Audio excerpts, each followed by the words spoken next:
جناب حضرت بہاؤالدین ذکریہ ملتانی رحمۃ اللہ تعالیٰ علیہ آپ کے متعلق آتا ہے کہ علوم ظاہری جب آپ نے حاصل کر لیے تو آپ جناب حضرت شہاب الدین شیخ شہاب الدین سہروردی رحمۃ اللہ تعالیٰ علیہ کی بارگاہ میں جا پہنچے تو 17 دن کے بعد آپ کے شیخ نے جناب حضرت بہاؤالدین ذکریہ ملتانی رحمۃ اللہ تعالیٰ علیہ کو جو خلافت تھی وہ بھی عطا فرما دی، اور حضرت شیخ بہاؤالدین ذکریہ ملتانی رحمۃ اللہ علیہ آپ نے تمام فیوز و برکات حاصل کر لیے۔ دوسرے مریدین جو کئی سالوں سے وہاں پر تھے، کوئی 10 سال سے بیٹھا ہے، کوئی 20 سال سے، کوئی 25 سال سے،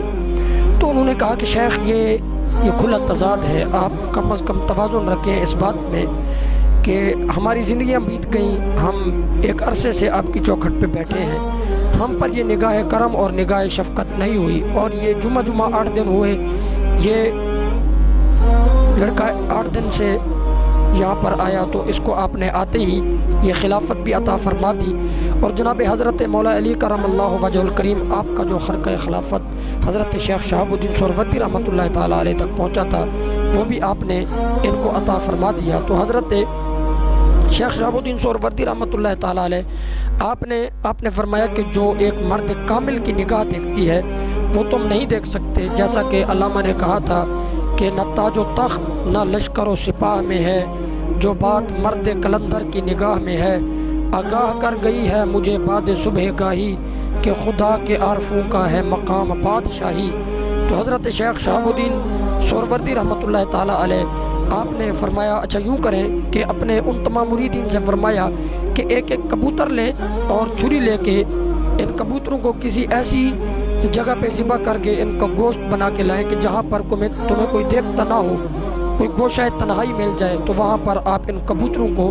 ذبح کر کے لے آئیں۔ تو کوئی مرید کسی کونے میں گھس گیا، کوئی کدھر چلا گیا، کوئی کدھر چلا گیا، تھوڑی دیر گزری تو کہیں سے گوشت لے کے آ رہا ہے، کوئی کہیں سے آ رہا ہے، کوئی کہیں سے آ رہا ہے، اور حضرت شیخ بہاؤالدین ذکریہ ملتانی رحمۃ اللہ تعالیٰ علیہ آپ ابھی نہیں پہنچے تو کہنے لگے دیکھا جی ہماری بات درست ثابت ہوئی کہ جو آپ کا ایک حکم نہیں مان سکتا، آپ کی بات پہ عمل پیرا نہیں ہو سکتا، آپ نے اتنی بڑی ذمہ داری اس کو سونپ دی۔ تو جناب حضرت شیخ شہاب الدین سہروردی رحمۃ اللہ تعالیٰ علیہ آپ کی نظر اس رستے پہ جمی تھی جس طرف جناب حضرت بہاؤالدین ذکریہ ملتانی گئے تھے۔ تھوڑی دیر گزری، حضرت بہاؤالدین ذکریہ ملتانی رحمۃ اللہ تعالیٰ علیہ آپ تشریف لائے تو کبوتر بھی زندہ ہے اور چھری بھی پکڑی ہوئی ہے۔ تو سب کہنے لگے دیکھیں جی ایک کبوتر ذبح نہیں کر پایا تو اتنی بڑی ذمہ داری کیسے نبھائے گا۔ تو حضرت شیخ شہاب الدین سہروردی رحمۃ اللہ تعالیٰ علیہ آپ نے فرمایا دیکھیں یہ بہاؤالدین سے ہی پوچھتے ہیں کہ بہاؤالدین یہ کبوتر ذبح کر کے کیوں نہیں آیا۔ تو جب بہاؤالدین ذکریہ ملتانی رحمۃ اللہ علیہ سے پوچھا گیا تو آپ نے فرمایا حضور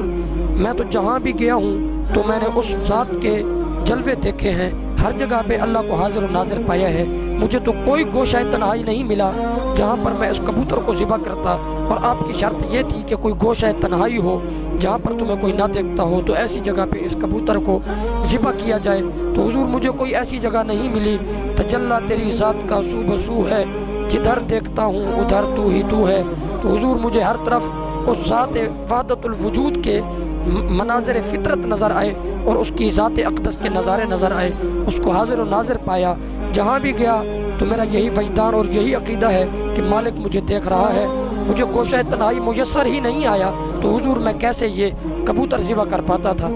تو وہ سارے کے سارے ان کی گردنیں جھک گئیں اور وہ لاجواب ہو گئی۔ آپ نے فرمایا ابھی بھی تشفی نہیں ہوئی تو پھر ایک اور طرح سے تمہیں دیکھ لیتے ہیں کہ کیا تم اس معیار پہ پورا اترتے ہو۔ حضرت شیخ شہاب الدین سہروردی رحمۃ اللہ علیہ آپ نے فرمایا کہ جاؤ ایک گھاس کی گٹھڑی لے کے آؤ۔ تو وہ سب دوڑے، کوئی کہیں سے گھاس لے کے آ رہا ہے، کوئی کہیں سے لے کے آ رہا ہے، کوئی کہیں سے لے کے آ رہا ہے۔ حضرت بہاؤالدین ذکریہ ملتانی رحمۃ اللہ تعالیٰ علیہ آپ جب تشریف لائے تو آپ کے پاس گھاس نہیں لیکن سوکھی گھاس کے چند جو ہے ایسے مٹھیاں لے کر آپ حاضر ہوئے۔ تو پھر وہ اعتراض کرنے لگے، انہوں نے کہا دیکھیں جی ہماری بات درست ہے، یہ ابھی اس قابل نہیں ہے کہ یہ اتنی بڑی ذمہ داری اٹھا سکے اور یہ مسند خلافت پر بیٹھ سکے یا اتنے بہت بڑے عہدے کی جو ذمہ داریاں یہ نبھا سکے۔ تو حضرت شیخ شہاب الدین سہروردی رحمۃ اللہ علیہ آپ نے فرمایا کہ اس سے پوچھیں کہ یہ کیا کہتا ہے، اس نے ایسا کیوں کیا ہے۔ تو حضرت بہاؤالدین ذکریہ ملتانی رحمۃ اللہ تعالیٰ علیہ آپ نے فرمایا، عرض کرنے لگے حضور دیکھیں گزارش یہ ہے کہ میں جس طرف بھی گیا ہوں میں گھاس کاٹنے لگتا تو مجھے گھاس سے اللہ تعالیٰ کی تسبیح و تعلیل کی آواز سنائی دیتی، تو میں کس طرح اللہ تعالیٰ کا ذکر کرنے والے گھاس کو کاٹتا۔ تو حضرت شیخ شہاب الدین سہروردی رحمۃ اللہ علیہ آپ نے تمام ان مریدین اور تلامذہ سے طلباء سے فرمایا، دیکھیں کیا تمہیں گھاس کی تسبیح و تعلیل کی آواز سنائی نہیں دی؟